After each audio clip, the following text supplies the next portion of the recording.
Hello everyone, welcome back to this channel. आज हम करने वाले हैं बेसिक्स ऑफ जीएसटी। ये वही सब्जेक्ट है जो कि आपके बीकॉम, बीबीए, बीएमएस के सेमेस्टर 8 डिसिप्लिन स्पेसिफिक कोर्स का इम्पोर्टेंट पार्ट है।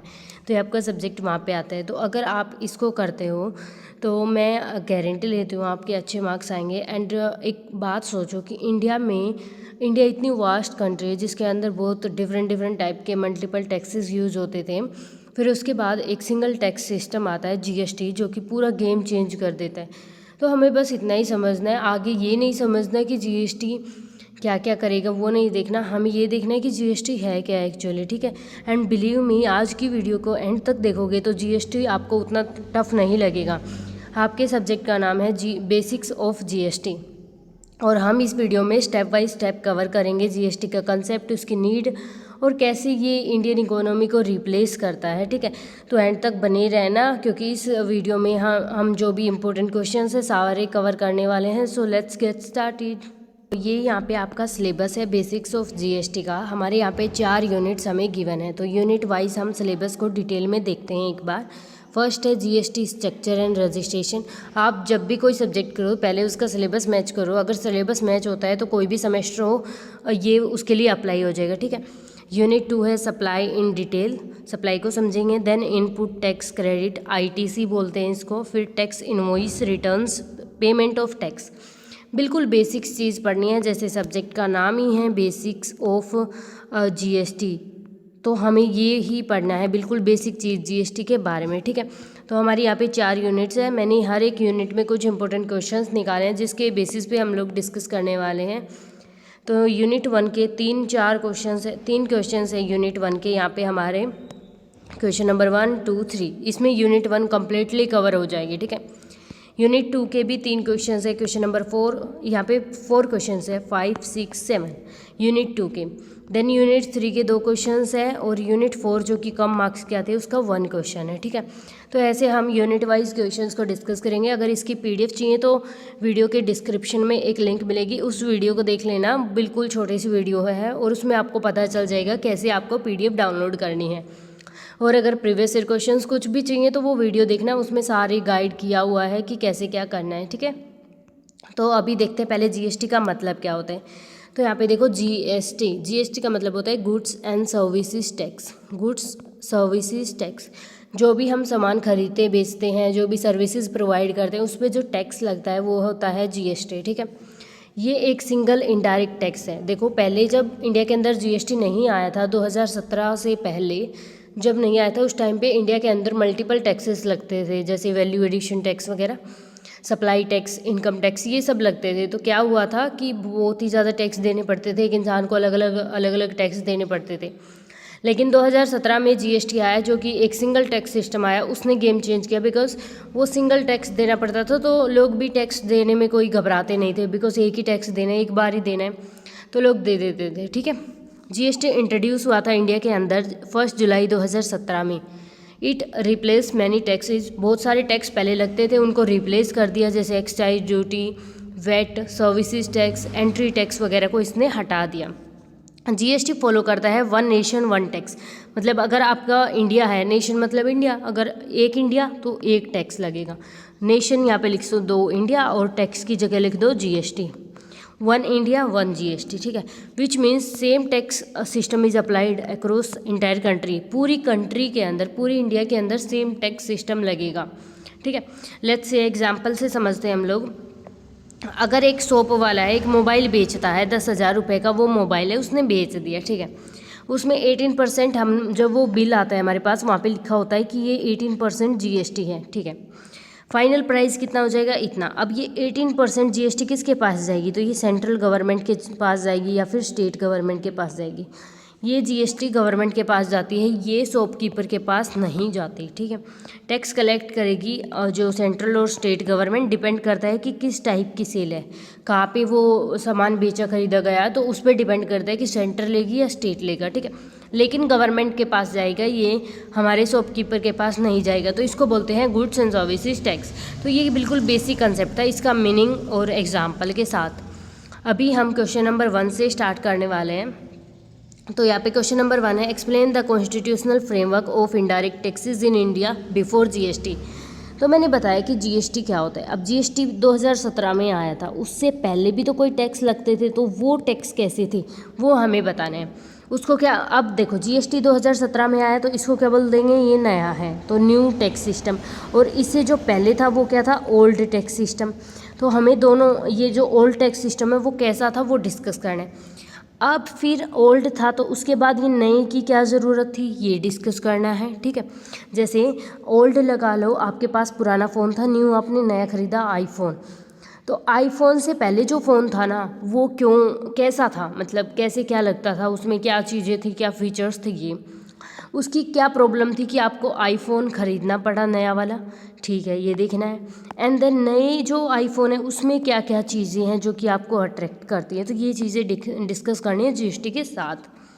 Before the introduction of GST in India के अंदर जीएसटी आने से पहले की बात कर रहे हैं हम। The system of indirect taxes were very complex and controlled by both central state government separately. State government खुद का टैक्स लगाती, जैसे एक चीज़ है 10,000 का मोबाइल है, उस पर 10% स्टेट गवर्नमेंट टैक्स ले रही और 10% कौन ले रहा है, वो सेंट्रल गवर्नमेंट। तो टोटल हमने कितना दिया 20%, लेकिन अब जीएसटी आ गया तो सिर्फ 10% लगेगा, ठीक है। तो वेरी कॉम्प्लेक्स था और दोनों सेपरेटली इसको गवर्न कर रही थी। डिफरेंट टैक्स लग रहे थे डिफरेंट स्टेजेस ऑफ प्रोडक्शन पे and sale of goods and services पे, तो हम ये बोल सकते हैं इसके बारे में। अब है क्या, कॉन्स्टिट्यूशनल फ्रेमवर्क क्या था, मतलब लॉ के अनुसार जीएसटी के पहले कैसे टैक्स वगैरह लगता था, तो ये देखते हैं। अंडर द इंडियन कॉन्स्टिट्यूशन के अंडर इनडायरेक्ट टैक्सेस डिवाइड किया जाता है कैटेगरीज में।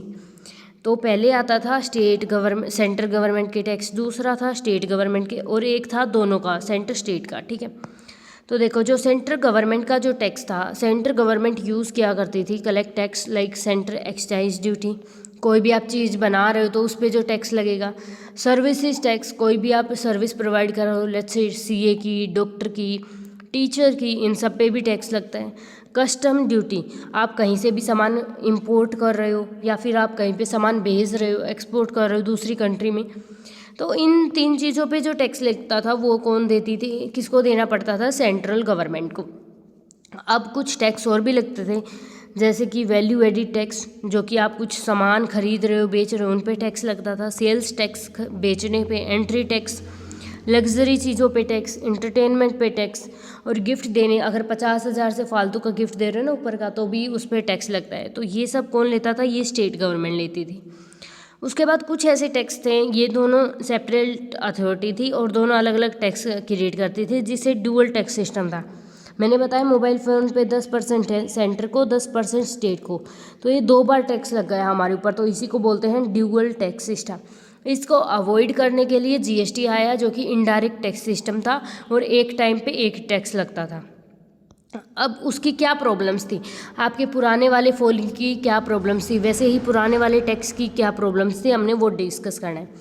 द प्री जीएसटी आने से पहले जो टैक्स सिस्टम था उसकी प्रॉब्लम्स थी, जैसे मल्टीपल टैक्स। हमने देखा सेम प्रोडक्ट पे हमारे मोबाइल पे 2 बार टैक्स लग रहे हैं, तो मल्टीपल टैक्स लगते थे। टैक्स ऑन टैक्स, टैक्स एक बार चार्ज कर लिया, फिर से टैक्स चार्ज करें क्योंकि उसका प्राइस इंक्रीज़ हो गया, इसीलिए। नॉन यूनिफॉर्मिटी, टैक्स चार्ज हो रहे डिफरेंट रेट पे। हरियाणा के अंदर टैक्स लग रहा है मोबाइल फ़ोन पे 10%, यूपी के अंदर 15% एंड बिहार के अंदर लग रहा है वो और लेट्स से 5%, ठीक है। ऐसे टैक्स लग रहा है, यूनिफॉर्म नहीं है, हर एक जगह सेम नहीं है, डिफरेंट टैक्स है डिफरेंट स्टेट के अंदर। तो ये थी नॉन यूनिफॉर्मिटी। इससे कौन क्या चाहेगा, जो भी प्रोड्यूसर वो चाहेगा बिहार में जाके फ़ोन बनाऊँ और फिर यहाँ पे आके बेचूँ, ताकि मेरा टैक्स कम लगे, 5% लगे, ठीक है। कॉम्प्लेक्स क्लाइमेसिस, यहाँ पे क्या होता था, आपको बहुत सारे लॉज फॉलो करने पड़ते थे, फाइल बनानी पड़ती थी बहुत ही सारी। अब तो एक ही रिटर्न फाइल बनती है, लेकिन पहले बहुत फाइल बनती थी ओल्ड टैक्स सिस्टम में, हर एक टैक्स की अलग अलग फाइल बनती थी, ठीक है। इंटर स्टेट बैरियर, मूवमेंट करते थे गुड्स का एक स्टेट से, जैसे हरियाणा से यूपी गुड्स जा रहे हैं, ठीक है, तो हरियाणा में अलग टैक्स लगेंगे, यूपी में अलग लगेंगे, तो दोनों अलग अलग टैक्स थे। इससे ओवरऑल लॉस होता था कस्टमर्स को और प्रोड्यूसर्स को, तो जिसकी वजह से ये टैक्स सिस्टम मतलब प्रॉब्लम्स क्रिएट कर रहा था हमें। और lack of transparency, tax system simple नहीं था, तो हमें कॉमन जो लोग हैं उनको समझ ही नहीं आ रहा था कैसे क्या चार्ज करें, बस वो पेमेंट करते जा रहे थे। अब इतनी सारी प्रॉब्लम्स होने के बाद अब नए टैक्स सिस्टम की ज़रूरत तो पड़ेगी भाई, ये तो ऑफ कोर्स ही बात है। इतनी सारी जब आपके फ़ोन में प्रॉब्लम्स आती है, वो हैंग हो रहा है, उसमें डिफरेंट फीचर्स नहीं है जो कि आपको ज़रूरत, तो आप नया फ़ोन लेके आओगे, ऑफ कोर्स ये तो ठीक है। तो आप नया फ़ोन लेके आओगे तो उसकी ज़रूरत क्यों है हम वो देखेंगे बेसिकली। तो मेन रीज़न देखेंगे, to implement one nation one tax. एक जो देश है उस पर सिर्फ एक प्रकार का टैक्स लगेगा। इस पॉलिसी बनाई थी ये सरकार ने, इसको इम्प्लीमेंट करने के लिए, लागू करने के लिए लेके आया गया। पहला, टू रिमूव कास्केडिंग इफेक्ट। ये क्या होता है कि आपने टैक्स लगा दिया उस चीज़ पे और फिर से किसी ने और ने टैक्स लगा दिया, डबल टैक्स सिस्टम हो गया। तो इसको रिमूव करने के लिए, जैसे कि अभी फ़ोन बन रहा है तो अभी उस पर 10,000 का फ़ोन है, 10% टैक्स लग गया, ठीक है। लेकिन अब वो बन चुका है, अब फिर से उसके प्राइस हमने 20,000 रुपये कर दिए फ़ोन के, अब फिर से आप 10% लगा रहे हो। तो ये है, जैसे जैसे प्राइस बढ़ रहे हैं फ़ोन के वैसे वैसे टैक्स भी आप ज़्यादा लगा रहे हो, ठीक है। सिंप्लीफाई करने के लिए टैक्स के स्ट्रक्चर को, रिप्लेस जो मेथड लगते थे उनको वन में कन्वर्ट करने के लिए। Improve ease of doing business, ताकि जो भी बिजनेस करें उनके लिए ईजी चीज़ें हों उनको करने के लिए। क्रिएट करने के लिए यूनिफॉर्म नेशनल मार्केट की, हर जगह सेम टैक्स लगे, मतलब हरियाणा में, यूपी में, बिहार, कोई भी स्टेट हो हर जगह सेम टैक्स लगे। इंक्रीज़ करने के लिए tax compliance through digital system, कि जीएसटी नंबर से जो टैक्स होता है वो कट जाए ऑटोमेटिकली डिजिटल सिस्टम से, तो उन सब के लिए ये नया टैक्स लेके आना पड़ा। द जीएसटी रिप्लेस करता है ओल्ड टैक्स को और सिंपल यूनिफाइड टैक्स स्ट्रक्चर है जो कि आपकी एफिशिएंसी करता है इम्प्रूव एंड टैक्स बर्डन को कम करते हैं। इसी से इंडियन इकोनॉमी की स्ट्रेंथ बढ़ती है, ठीक है। This is conclusion. Now question number 2 है, explain the structure of GST. अब जीएसटी का क्या स्ट्रक्चर है? सीजीएसटी, एसजीएसटी, यूटीजीएसटी, आईटीजीएसटी, ये है टाइप्स ऑफ जीएसटी। तो ये क्या है? ऑल्सो जीएसटी काउंसिल क्या होता है और जीएसटी नेटवर्क क्या होता है? The structure of GST in India base A dual model of taxation, जहाँ पे सेंट्रल गवर्नमेंट भी टैक्स लेती है और स्टेट गवर्नमेंट भी, दोनों के पास है power to collect tax on goods and services.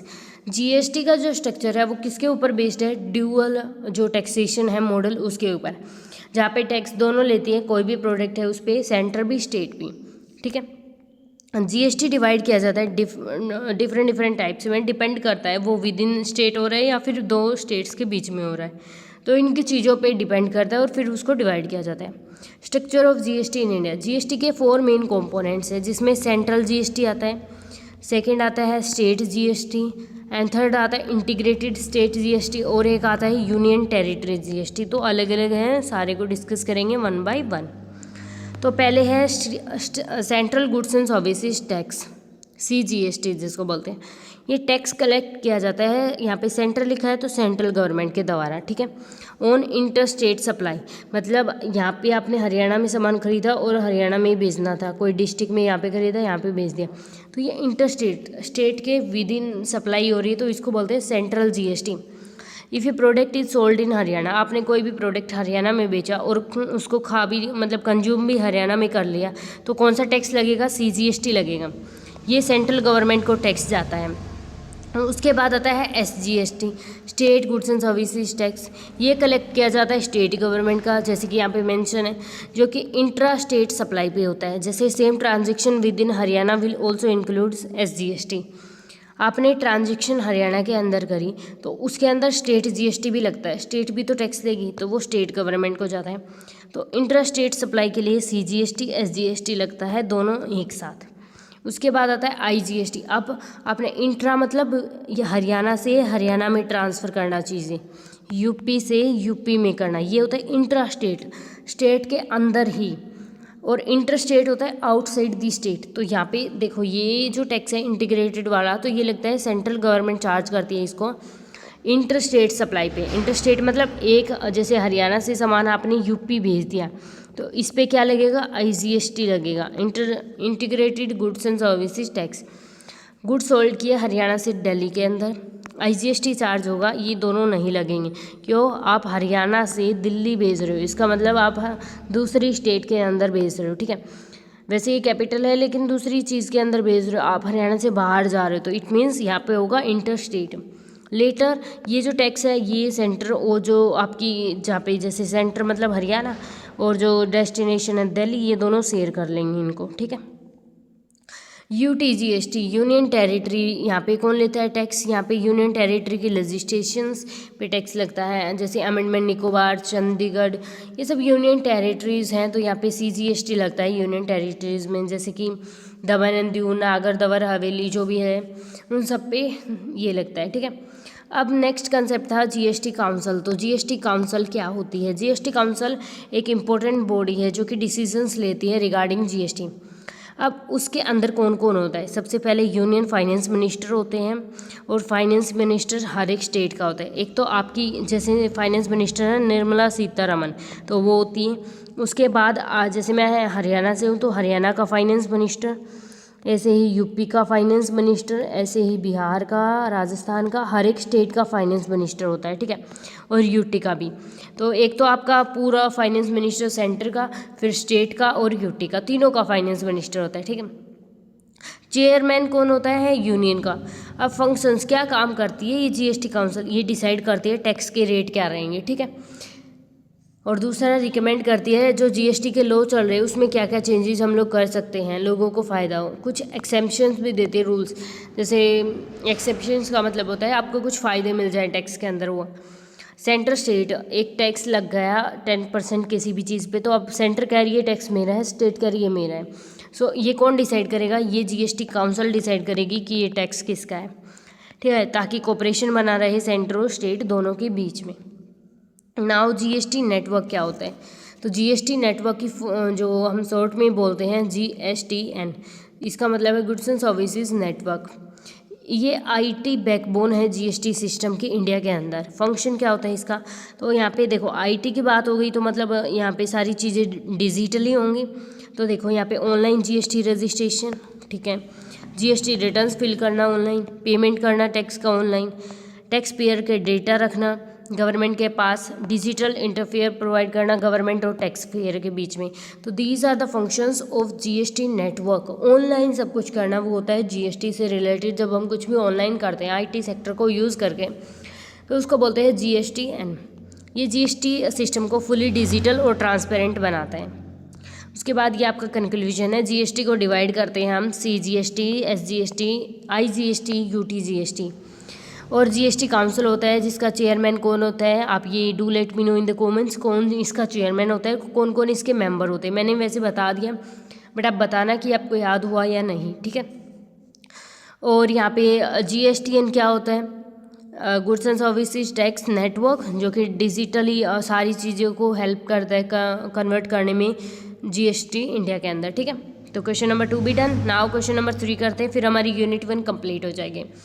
Explain the meaning of GST registration, discuss the procedure for registration, document क्या क्या चाहिए, इंपॉर्टेंस क्या है अंडर GST लॉ। तो हमने बोला कि GST जो N होता है, इससे क्या होता है सारी चीज़ें ऑनलाइन हो जाती हैं। तो अब ऑनलाइन होंगी तो हमें रजिस्ट्रेशन करवाना होगा, प्रोसीजर पता होनी चाहिए, डॉक्यूमेंट क्या क्या चाहिए वो जो, और इसकी ज़रूरत क्यों, क्योंकि ये ऑनलाइन हो गया। सो ये चीज़ें डिस्कस करनी है। GST रजिस्ट्रेशन एक ऐसी प्रोसेस जिसके द्वारा टैक्स पेयर मतलब जो टैक्स पे करने वाला है वो रजिस्टर करता है under goods and services tax law, जो कि उसको फिर एक नंबर मिलता है जिसको बोलते हैं GST identification number, GST identification number, ठीक है। रजिस्ट्रेशन के बाद वो बिजनेस जो है लीगली बन जाता है, और GST फिर उस पर टैक्स कलेक्ट करती है सरकार, और इनपुट टैक्स क्रेडिट वगैरह क्लेम करती है, ठीक है। तो GST रजिस्ट्रेशन का मीनिंग क्या है? एक लीगल प्रोसीजर है जहाँ पे बिजनेस रिकॉर्ड किया जाता है GST सिस्टम के अंदर। रजिस्ट्रेशन के बाद बिजनेस को GST आइडेंटिफिकेशन नंबर मिलते हैं, जो कि 15 डिजिट के नंबर होते हैं, ठीक है। GST आइडेंटिफिकेशन नंबर 15 डिजिट के नंबर होते हैं, जो कि यूज़ किए जाते हैं सारी GST रिलेटेड एक्टिविटीज़ के लिए, जैसे कि invoicing, tax payment, return filing वगैरह के लिए। तो आपको रजिस्ट्रेशन के बाद मिलते हैं, ठीक है। अब कौन रजिस्टर करता है GST के अंदर? हु मस्ट, किसको करना चाहिए? तो who must register under GST? तो बिजनेस जिसका टेन्योर एक्सीड कर रहा है लिमिट से, जो कि GST के लॉ में लिखे। आपको जानने की ज़रूरत नहीं है क्या लिमिट थी, बिकॉज आप बेसिक्स कर रहे हो इसके। तो बेसिक्स में ये चीज़ें आपको लर्न करने के बिल्कुल भी नीड नहीं है। Interstate supplier, e commerce seller, certain compulsory registrations person as per law. जैसे कि आपको अमेजोन पे कुछ चीज़ें बेचनी है, फ्लिपकार्ट पे या फिर मिंत्रा या फिर जो भी अदर वेबसाइट्स हैं, इन पे कुछ बेचना है तो आपको क्या चाहिएगा, जीएसटी आइडेंटिफिकेशन नंबर चाहिए, तो आपको बनवाने पड़ेंगे। तो हु मस्ट रजिस्टर, कौन करेगा, आप करोगे एज ए पर्सन, बिजनेस भी कर सकता है, सप्लायर भी कर सकता है, ई कॉमर्स सेलर भी कर सकता है, तो आप इनके नाम लिख सकते हो। नाउ द प्रोसीजर, अब प्रोसीजर क्या होती है जीएसटी के रजिस्ट्रेशन की, तो फुली प्रोसेस ऑनलाइन होती है और जीएसटी पोर्टल के थ्रू की जाती है। तो आपको सबसे पहले जाना होगा जीएसटी पोर्टल पे, और ये सारी प्रोसीजर ऑनलाइन होती है, सो आपको कहीं भी ऑफलाइन जाने की नीड नहीं, आप खुद के द्वारा कर सकते हो इस प्रोसीजर को। Step 1, application submission. सबसे पहले जो आपको एप्लीकेशन है जीएसटी पोर्टल पे जाके वो एप्लीकेशन सबमिट करनी है, तो वो कैसे होगा देखते हैं। जीएसटी पोर्टल पे जाओ आप, फिर fill part A of application with PAN number and mobile number, email. तो आपकी एप्लीकेशन खुलेगी वहाँ पे, जब आप जीएसटी पोर्टल पे जाओगे तो वहाँ पे पार्ट जो ए है जीएसटी पोर्टल पे उसको फिल करो। उसमें क्या क्या चाहिए आपको, पेन, मोबाइल नंबर और ईमेल। पेन नंबर, ये मैं पेन की बात नहीं कर रही हूँ, PAN number permanent account number. फिर यहाँ पे मोबाइल नंबर चाहिए और आपकी एक वैलिड ईमेल आईडी चाहिए जिन पे ओटीपी वेरिफिकेशन हो जाए, ठीक है। तो फर्स्ट पार्ट डन।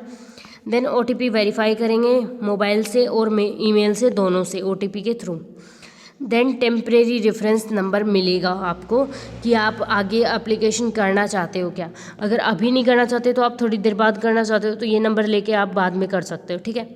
फिर आपको पार्ट बी फिल करना है जिसके अंदर बिजनेस की इंफॉर्मेशन देनी है, जैसे एड्रेस, बैंक डिटेल्स और बिजनेस कैसा है आपका। स्टेप 5 में अब आपने डिटेल्स दे दी, लेकिन जो रिक्वायर्ड डॉक्यूमेंट्स है वो आपको अपलोड करना होगा ताकि उनको प्रूफ मिले कि ये रियल डॉक्यूमेंट्स है, रियल डिटेल्स है, ऑथेंटिक है या नहीं। Then they will verify, GST officer verify करेगा आपकी एप्लीकेशंस, और अगर उसमें कुछ चीज़ें गड़बड़ है, कुछ चीज़ें ऑथेंटिक नहीं है तो वो डी रिसीव कर देगा उसको। और फिर आपको स्टेप 7 पे जीएसटी आइडेंटिफिकेशन नंबर अलॉटमेंट होगा। अगर आपकी वेरिफिकेशन अप्रूव्ड हो गई तो जीएसटी ऑफिसर ने अप्रूव कर दिया तो आपको आइडेंटिफिकेशन नंबर मिल जाएगा जीएसटी का, ठीक है। फिर आप उसको यूज़ कर सकते हो। अब क्या क्या डॉक्यूमेंट्स चाहिए जो जीएसटी रजिस्ट्रेशन के टाइम पे, पहला आपका पैन कार्ड, दूसरा Aadhaar card, then proof of birth, business address, business का एड्रेस कहाँ पे है उसका proof, bank details, then photograph आपकी, आपके पार्टनर्स की लगा दो या फिर डायरेक्टर किसी की भी, और बिज़नेस के रजिस्ट्रेशन की प्रूफ अगर आपके पास है तो आप लगा सकते हो, ठीक है। तो दीज आर द डॉक्यूमेंट्स जो कि रिक्वायर्ड है जीएसटी रजिस्ट्रेशन के लिए। उसके बाद है इम्पोर्टेंस। अब हम जीएसटी रजिस्ट्रेशन करवा रहे हैं तो ये हमारे लिए क्यों इम्पोर्टेंट है, वाई इट इज़ इम्पोर्टेंट। तो देखो आप ऑनलाइन कर रहे हो सब कुछ, तो लीगली आपको बिजनेस बन जाएगा जीएसटी लॉ के अंदर। इससे कलेक्शन होगा जीएसटी कस्टमर से भी, आप जीएसटी ले सकते हो क्योंकि आप लीगली काम कर रहे हो। अब सारी चीज़ें आईटीसी भी मिलेगा, आप क्लेम कर सकते हो, कुछ % डिस्काउंट होता है। स्मूथ इंटरस्टेट बिजनेस कर सकते हो, ये ट्रस्ट और क्रेडिबिलिटी बिल्ड करता है, और ये ऑनलाइन बिजनेस ई कॉमर्स के लिए रिक्वायर्ड है। जैसे ई कॉमर्स आप अमेजोन वगैरह पे सेलिंग कर रहे हो, इन सब के लिए ये रिक्वायर्ड है। 10 GST registration essential legal requirement है जो एनेबल करता है बिजनेस को ऑपरेट करने के लिए GST system, collect tax properly, maintain compliance with government rules. तो ये आपको करवाना ज़रूरी है। हमने देखा जीएसटी रजिस्ट्रेशन क्या होता है, कैसे होता है, और उसके प्रोसीजर और क्या क्या डॉक्यूमेंट्स चाहिए, क्यों इंपॉर्टेंट है, सारी चीज़ें हमने इसके रिलेटेड देख ली। अब हम करने वाले हैं यूनिट नंबर 2। सो यहाँ से हमारी यूनिट नंबर 2 स्टार्ट होगी। सो देखिए कितनी देर की वीडियो हो चुकी है, 23 मिनट्स की, जिसमें आपने यूनिट 1 कंप्लीट कर ली, ठीक है। ये 1 आवर समथिंग जाएगी आपकी। तो explain the meaning and scope of supply under GST. GST के अंदर जो सप्लाई वर्ड यूज़ करते हैं उसका क्या मतलब है, क्या स्कोप है, वो दिखना है, ठीक है, एग्जाम्पल के साथ। Under GST law the term supply is the most important concept. GST is charge on supply of goods and services. GST कहाँ पे चार्ज होती है, supply of goods and services पे। तो सप्लाई का मतलब देखते हैं। Supply under GST means sale, transfer, exchange, barter, lease, rental, disposal of goods and services made for consideration in the course of business. Supply का मतलब ये सारे वर्ड्स यूज़ करना होता है। आप किसी भी चीज़ को बेच रहे हो, सेल कर रहे हो, तो भी सप्लाई माना जाएगा। किसी प्रोडक्ट को ट्रांसफ़र कर रहे हो, जैसे आपकी टैब थी आपने मुझे दे दी, तो ये भी सप्लाई है। एक्सचेंज कर रहे हो, आपका आईफोन था 15, मेरा था आईफोन 17, हम दोनों ने एक्सचेंज कर लिया, इट मीन्स यहाँ पे भी सप्लाई है। बार्टर, आपके पास गेहूँ थे, मेरे पास लेट्स से टमाटर थे, हम लोगों ने टमाटर गेहूँ एक्सचेंज कर लिया, आपको टमाटर की ज़रूरत थी, मुझे गेहूँ की, तो हमने एक्सचेंज कर ली, ये भी सप्लाई है। लीज, हम लोग रेंट पे रह रहे हैं किसी के घर पे, तो ये भी सप्लाई है। रेंटल, जब आप दुकान वगैरह रेंट पे लेते हो तो उसका रेंट पेमेंट करते हो तो भी सप्लाई माना जाता है। डिस्पोजल, कोई गुड्स एंड सर्विसेज डिस्पोज कर दिया आपने तो वो भी सप्लाई। एक्चुअली बताओ ना सप्लाई क्या है, तो जिसके बदले आपको कुछ मिल रहा हो, पेमेंट मिल रहा हो या फिर कुछ और चीज़ मिल रही हो, तो वो होता है सप्लाई। इन सिंपल शब्दों में कहें, goods and services are provided return for money. आप गुड्स एंड, आपको अपनी चीज़ें किसी को क्यों दोगे, अब मैं आपको पढ़ा रही हूँ तो मैं क्यों पढ़ाऊँगी, ठीक है। इन रिटर्न ऑफ मुझे सप्लाई में पेमेंट मिलेगी, अभी तो कुछ नहीं मिल रही बिकॉज आप लोग मोनेटाइज ही नहीं करवा रहे इसको। तो जैसे ये पेन है मेरे पास, अभी मैं जिससे ये हाईलाइट वगैरह कर रही हूँ एनोटेशन, अगर मैं ये आपको दे दूँ तो मुझे इसके रिटर्न में क्या मिलेगा, पैसा मिलेगा, तो यहाँ पे इसकी वैल्यू है, तो इसी को बोलते हैं सप्लाई। अब स्कोप क्या है सप्लाई का, बहुत ही वाइड स्कोप है जिसके अंदर आता है हम गुड्स एंड सर्विसेज बेच सकते हैं, प्रोविजन ऑफ सर्विसेज। यहाँ पे सर्विसेज क्या होती हैं, टीचिंग, रिपेयरिंग, सीए की, डॉक्टर की, सीएस की, तो ये सारी सर्विसेज होती हैं। और गुड्स बेचना मतलब मोबाइल फ़ोन, जो भी हमारी चीज़ें हैं, सामान वगैरह, आपका बैग वगैरह सब कुछ बेचना। ट्रांसफ़र करना है गुड्स का, आपके पास ये पेन था, आपने दे दिया अपने दोस्त को, ठीक है, तो ये ट्रांसफ़र यहाँ से यहाँ चला गया। एक्सचेंज और बार्टर, गुड्स के बदले गुड्स एक्सचेंज करना, ठीक है।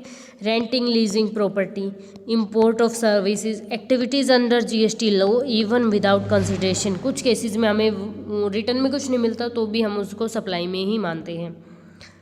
अब उसके बाद सप्लाई के टाइप होते हैं जीएसटी के अंदर, तो वो कौन कौन से होते हैं। पहला होता है टैक्सेबल सप्लाई, तो it is a supply on which GST is applicable. Taxable मतलब ऐसी सप्लाई जहाँ पे हम टैक्स पे करते हैं, जैसे आप कुछ सामान बेच रहे हो, आप कुछ सामान खरीद रहे हो, मोबाइल फ़ोन वगैरह, तो इन सब पे टैक्स लगता है, तो ये है टैक्सेबल सप्लाई।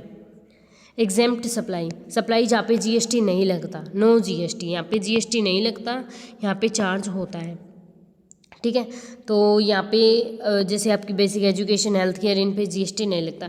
कंपोजिट, यहाँ पे दो या दो से ज़्यादा गुड्स एंड सर्विसेज जो कि नेचुरली बंडल्ड होते हैं उनको सप्लाई किया जाता है। जैसे मोबाइल फ़ोन के साथ चार्जर तो जाएगा, विदाउट चार्जर उसका काम क्या है, तो ये तो कंपोजिट, जहाँ पे टैक्स चार्ज होता है at the rate of principal supply.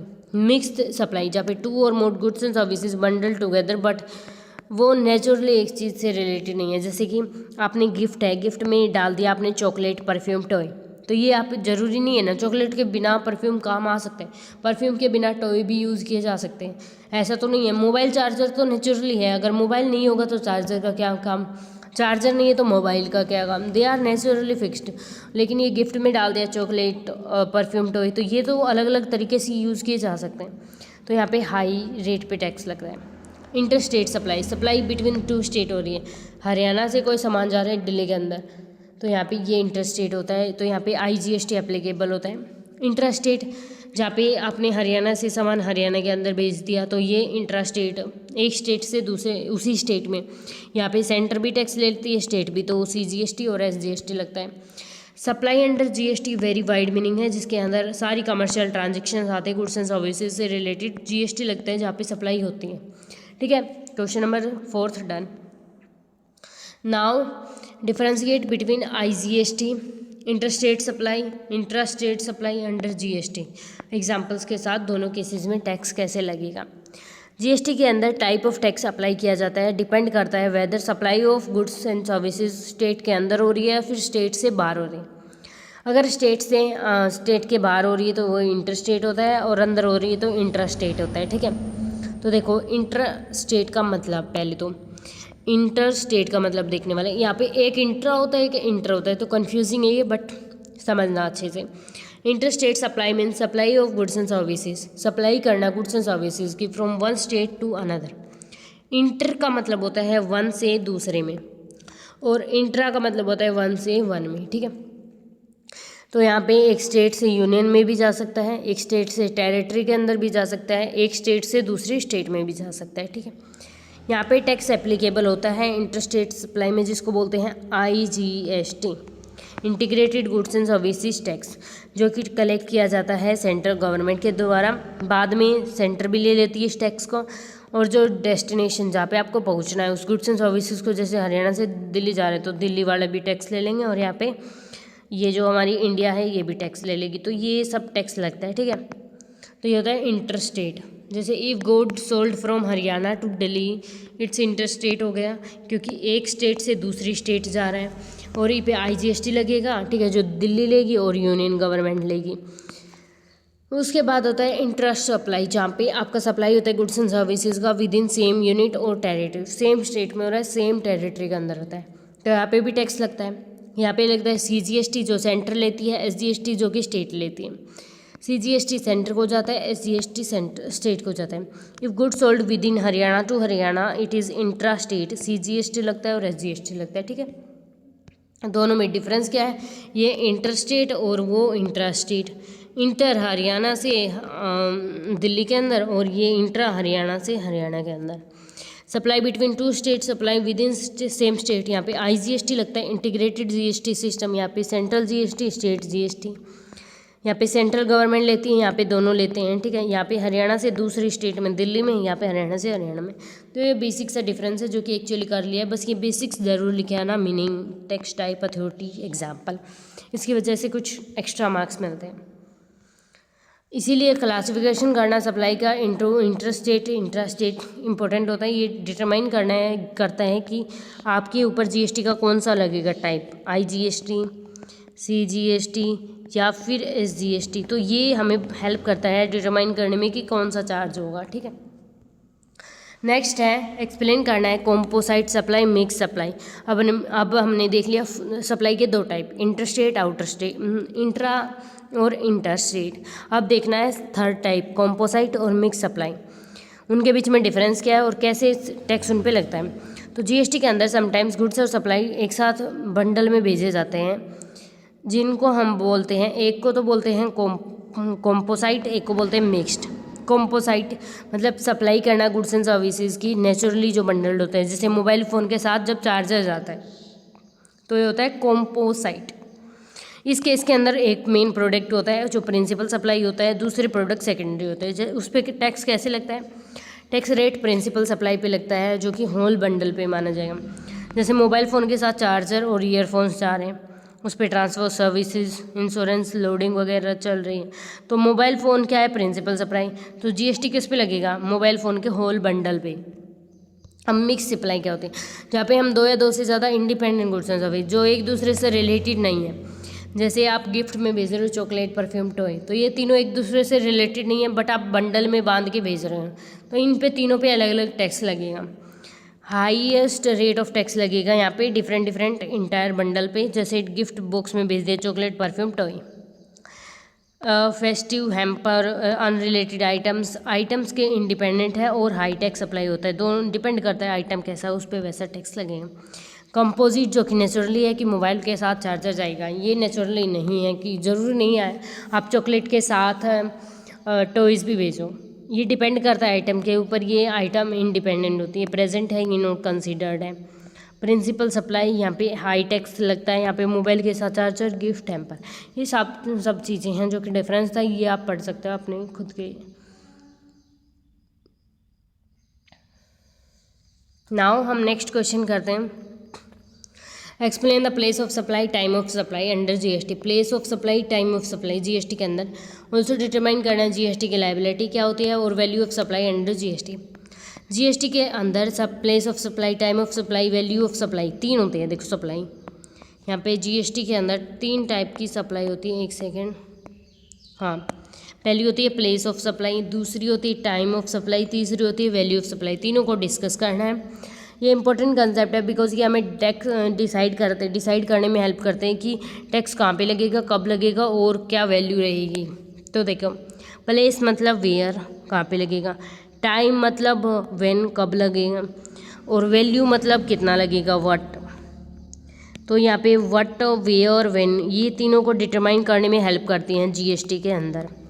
Where मतलब प्लेस ऑफ सप्लाई, व्हेन मतलब टाइम ऑफ सप्लाई, व्हाट मतलब वैल्यू ऑफ सप्लाई। तो पहले देख लेते हैं वेयर, ठीक है। Place of supply means location, कहाँ पे लगने वाला है। Goods and services are finally consume, कहाँ पे फाइनली वो चीज़ हमने कंज्यूम कर ली। जैसे मैंने टैब ऑर्डर की तो वहाँ पे कहाँ पे मैंने वो फाइनली कंज्यूम करी, तो मैं हरियाणा से हूँ तो मैंने हरियाणा के अंदर वो फाइनली कंज्यूम कर ली, ठीक है। ये हेल्प करता है डिसाइड करने में इंटर स्टेट लगेगा या इंटर स्टेट। तो हमारे यहाँ पे क्या लगेगा, ये टैब आई थी लखनऊ से, तो लखनऊ से हरियाणा के अंदर आई, इट मीन्स यहाँ पे क्या लगेगा, इंटर स्टेट। एक स्टेट से दूसरी में आई तो यहाँ पे इंटर स्टेट। इंट्रा कब लगता है, जब ये हरियाणा से हरियाणा में आती, ठीक है। इंपॉर्टेंस ये है। अब हमारे यहाँ पे कौन सा टैक्स लगा होगा, यहाँ पे IGST लगा होगा, integrated GST tax, goods and services. Help करता है डिसाइड करने में IGST, CGST, SGST कौन सा लगेगा। ये विच स्टेट गेट टैक्स, अब कौन टैक्स लेगा, तो यहाँ पे यूनियन लेगा टैक्स हमारा, ठीक है। एग्जाम्पल, प्रोडक्ट हरियाणा से दिल्ली आ गया तो प्लेस ऑफ सप्लाई क्या है, दिल्ली, जहाँ पे गुड्स रिसीव हुई तो यहाँ पे IGST लगेगा, ठीक है। टाइम ऑफ सप्लाई मतलब व्हेन, कब, तो आपको when GST liability rise, when tax become payable, कब आपने टैक्स पेबल बन गया। ये टैक्स पीरियड डिटरमाइन करने में हेल्प करता है, जो कि इंश्योर करता है कि टैक्स आप पेमेंट टाइम पे कर दो ताकि पेनल्टी वगैरह ना लगे। अगर आपने गुड्स सप्लाई हुए जनवरी में लेकिन इनवॉइस जो इशू हुआ फरवरी में, जो तो GST के रूल्स क्या कहते हैं कि वो डेट लो जो कि टैक्स की लायबिलिटी मानी जाती है, जो कि जनवरी वाली मानी जाएगी। तो जब सप्लाई हो गया तब एक्चुअली जो मानी जाएगी, ठीक है। तो टाइम ऑफ सप्लाई हेल्प करता है। फिर है वैल्यू ऑफ सप्लाई, मतलब मॉनेटरी वैल्यू क्या है, GST जिस पे कैलकुलेट होगी। GST किस वैल्यू पे कैलकुलेट होगी, जिसके अंदर प्राइस पे होगी और additional charges like packaging commission, तो इन दोनों को मिला के होगी या फिर सिर्फ इस पे होगी। जैसे एक मोबाइल फ़ोन 10,000 का बेच दिया, उसमें पैकेजिंग 500 रुपये लग गई, वैल्यू हो गई 10,500, तो GST किस पे लगेगी, वैल्यू पे 10,500 पे। इंपॉर्टेंस क्या होती है, करेक्ट अमाउंट डिटरमाइन करने में हेल्प करता है। अंडर रिपोर्टिंग, कम, अगर आप कम अमाउंट पे टैक्स लोगे तो कम पैसे आएंगे, ट्रांसपेरेंसी भी नहीं रहेगी, तो ये सब है। उसके बाद है इनपुट टैक्स क्रेडिट, क्या होता है GST के अंदर, उसकी क्या क्या कंडीशंस है और कौन एलिजिबल है कौन इनएलिजिबल है एंड किसको ब्लॉक्ड क्रेडिट माना जाता है, विद एग्जांपल हमें देखना है। Input tax credit one of the most important feature है GST का, जो कि हमें हेल्प करता है अवॉइड करने में डबल टैक्सेशन, टैक्स के ऊपर टैक्स लगना, ये होता है डबल टैक्सेशन, इसको अवॉइड करने में हेल्प करता है। इनपुट टैक्स क्रेडिट का मतलब होता है tax credit of tax paid on purchase input services capital goods which can be use to reduce output tax payable on sales. इसका मतलब होता है credit of tax paid on purchases, आपने कोई भी परचेज किया तो उस पर आप टैक्स पेड को क्रेडिट कर दोगे, जो कि यूज़ किया जाएगा आउटपुट के जो टैक्स पेबल है सेल्स के ऊपर, उनको रिड्यूस करने के लिए।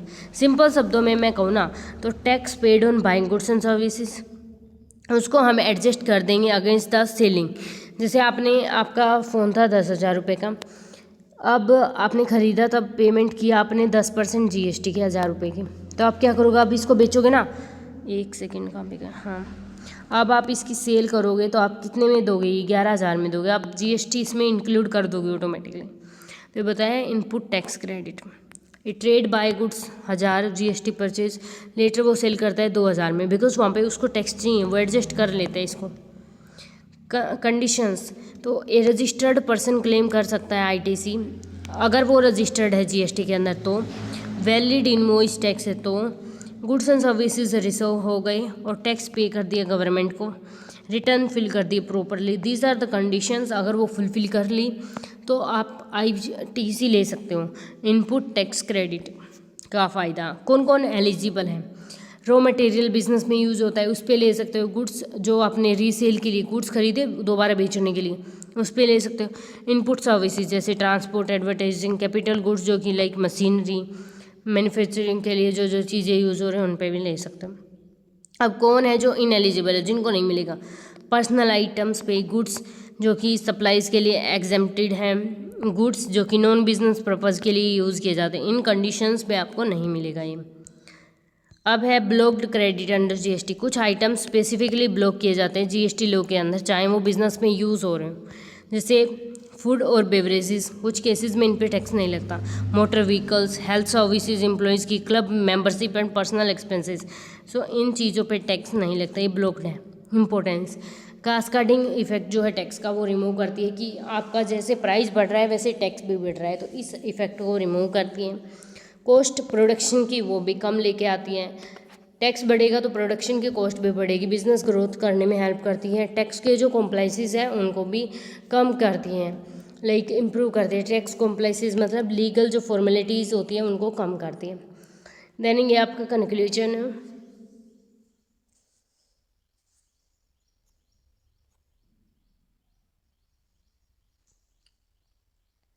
नाउ हमारा नेक्स्ट क्वेश्चन है, explain ITC input tax credit on capital goods, apportionment of input tax credit under GST discuss करना है कि यह अवेलेबल है क्या नहीं, कौन कौन से सर्कमस्टेंसेस है जिसमें यह है।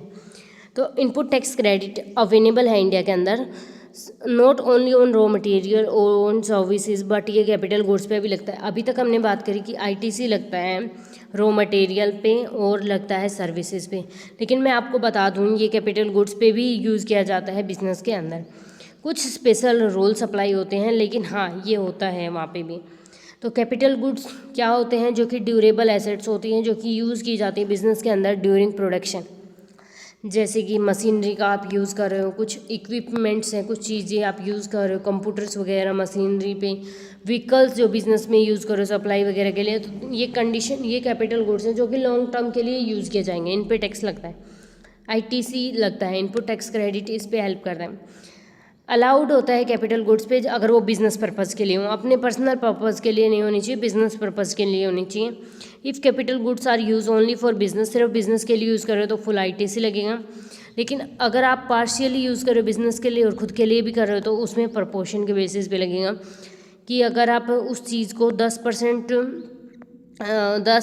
तो आप खुद के काम के लिए, 90% आप बिजनेस के काम के लिए, तो आपको आईटीसी क्लेम कर सकते हो 90% पे ही, 10% पे आप नहीं कर सकते।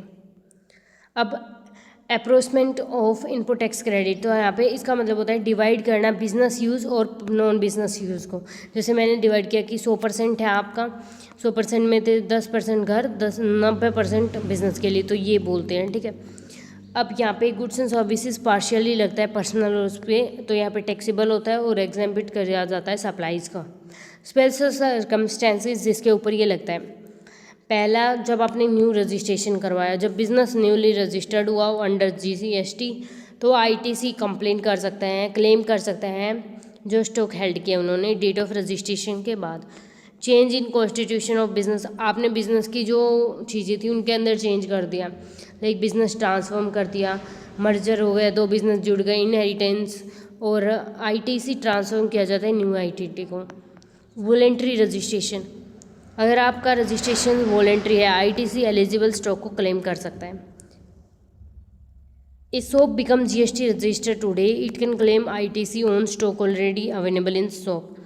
आपकी ये दुकान है, दुकान में कुछ सामान पड़ा हुआ है, या आपकी थी, आपने बेच दी, से राम को बेच दी, तो अब राम इस पर जो सामान पड़ा हुआ है उस पर आईटीसी क्लेम कर सकता है, ठीक है।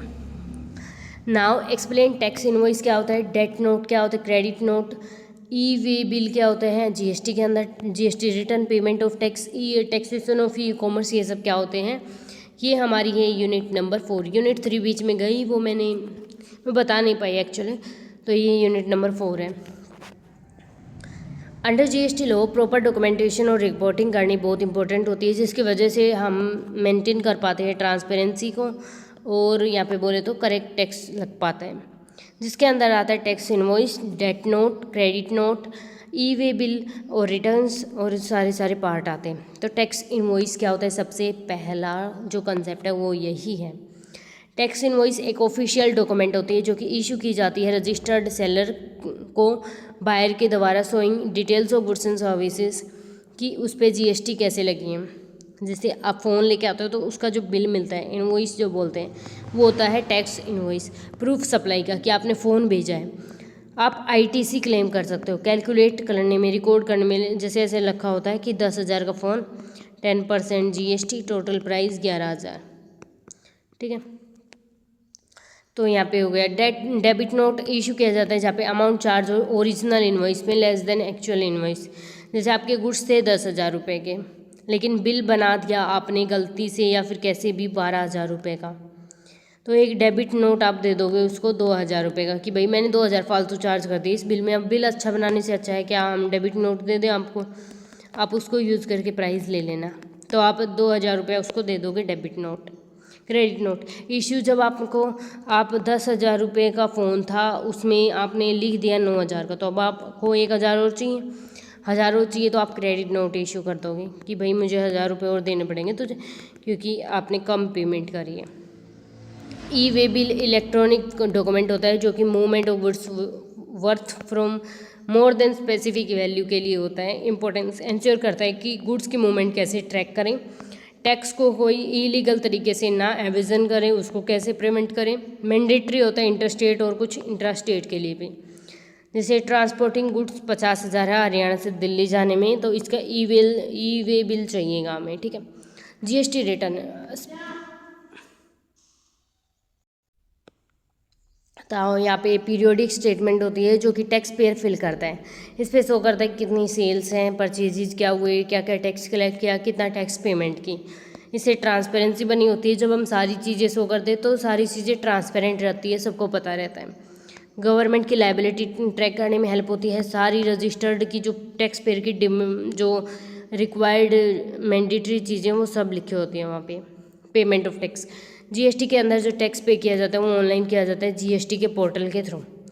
इसकी प्रोसेस क्या है, कैलकुलेट करो आपका टैक्स कितना है, फिर उसके बाद एडजस्ट करो input tax credit, then remaining जो टैक्स बच गया वो गवर्नमेंट को पे कर दो। तो ये प्रोसेस रहती है इसकी। Taxation of e commerce, GST के अंदर ई कॉमर्स जो ट्रांजेक्शन होती हैं उन पर भी टैक्स लगता है, जो कि कलेक्ट करता है टैक्स सोर्सेज, जिनको हम बोलते हैं टीसीएस। सेलर को जीएसटी रजिस्टर्ड करवानी होती है। जीएसटी एप्लीकेबल होती है गुड्स एंड सर्विसेज पे, जब आप ऑनलाइन बेचते हो तब भी। जैसे आपने अमेजोन पे सामान बेचना स्टार्ट कर दिया तो आपको जीएसटी चाहिएगी, फिर उसके बाद उस पर भी जीएसटी लगेगी। Amazon collect GST on sales made by sellers on its platform.